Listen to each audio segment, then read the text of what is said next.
सरकारें जो देना क्यों नहीं चाहती? जैसे आप सोचो, हर साल इतने लोग रिटायर हो रहे हैं, मतलब हर महीने के आखिरी दिन रिटायरमेंट पार्टी किसी न किसी की, आज मामा जी रिटायर है, चाचा जी रिटायर, इतने लोग रिटायर हो रहे हैं। जी जी। कई लोग वीआरएस ले लेके आ रहे हैं। तो जितने लोग रिटायर होते दिख रहे हैं, तो उतनी पोस्टें तो खाली हो ही ना। हाँ। तो उतने पे तो भर्ती कर ही दो, पर वो भर्तियां उतनी नहीं होती। तो इस सरकार चाहती क्या? नहीं, सरकार के पास बेसिकली पैसा है नहीं, सच्चाई तो यही है। पहले हम ये सुना करते थे कि जब कोई सरकार कोई भर्ती निकालती है तो उससे पहले उसका बजट फिक्स हो जाता है कि भाई इतना बजट है। आज सरकार खर्च कर रही है, जिसको कहा जाता है चुनावी भाषा में रेवड़ी बांटने पे। तो सरकार का खर्चा दो ही चीजों पे, एक तो पैसे देके वोट खरीदने पे, जिसपे सुप्रीम कोर्ट को इंटरवीन करके ये चीज बंद करनी चाहिए, और दूसरा सरकार का पैसा है प्रमोशन पे।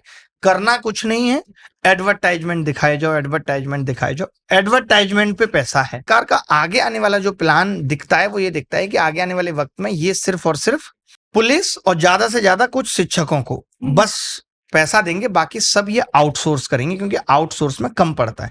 तो इसका हम यही कह सकते हैं कि सरकार ठीक तरीके से देश को मैनेज नहीं कर पा रही, देश के पैसा को मैनेज नहीं कर पा रही, ठीक तरीके से टैक्स नहीं वसूल कर पा रही। उसकी टैक्स की नीतियों से छोटे बिजनेसेस बंद हो रहे हैं, लोगों को अपॉर्चुनिटी नहीं मिल रही काम की।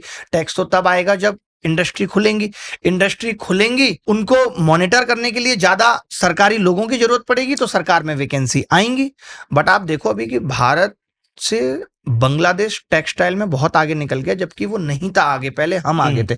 अब लोग इस पे कहते हैं कि अरे बांग्लादेश में लेबर कॉस्ट कम है इसलिए वो आगे निकल गया, और हमारे यहाँ तो लेबर कॉस्ट, लोग फ्री में काम करने को तैयार हैं, ये हालत है। और हम ये आज दे रहे हैं टेक्स्ट। आज आप देखो ना कि आज ब्लैकबेरी और ये वैन हुसैन, इन ब्रांडों में आपको लोग नहीं मिलेंगे घूमते हुए। ये इंडियन ब्रांड्स हुआ करते थे, आज लोग कहाँ मिलेंगे आपको? जारा में, H&M में, क्योंकि ये लोग नहीं कर पाए टेक्सटाइल में उतना अच्छा। तो बाकी के देश, हम क्या है, हम किस चीज पे आ गए? सरकार का ये हो गया सीधे सीधे, भैया बाहर से जो माल खरीदो 100 रुपए का, हमें यहाँ पे 100 रुपए टैक्स दो, हमें मतलब नहीं है। अब देश की जनता उसे 200 में ले रही है, 250 में ले रही है, कोई मतलब नहीं।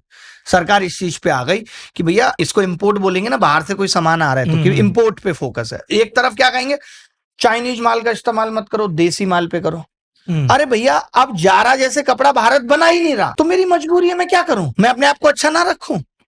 ये लोग कहते हैं make in India product use करो, जबकि ये सबके सब एप्पल यूज कर रहे हैं। ये कहते हैं make in India, make in, मेरा पहले भी ये कहना था, अभी भी है कि मेक इन इंडिया प्रोडक्ट सिर्फ इस इमोशंस पे नहीं बेचा जा सकता, नहीं इस्तेमाल किया जा सकता कि वो मेक इन इंडिया है, भले ही वो अच्छा है या नहीं। क्योंकि लोग कोई भी प्रोडक्ट इस्तेमाल करने से पहले देखते हैं कि वो अच्छा है या नहीं। पहली शर्त अच्छा होना चाहिए, सस्ता होना चाहिए, तो ठीक। मैंने पहले कहा है, फिर कह रहा हूं कि चाइना ने सस्ते मोबाइल ना बनाए होते तो आज हमारे देश के छोटे तबके के पास मोबाइल फोन्स नहीं होते। बट हम कहते हैं कि नहीं, चाइनीज प्रोडक्ट इस्तेमाल नहीं करना है। चाइना में 6ठी क्लास का लड़का कैपेसिटर बना देता है, हमारे यहाँ का भी ठीक से ABCD नहीं सिखा पा रहे हम उसे।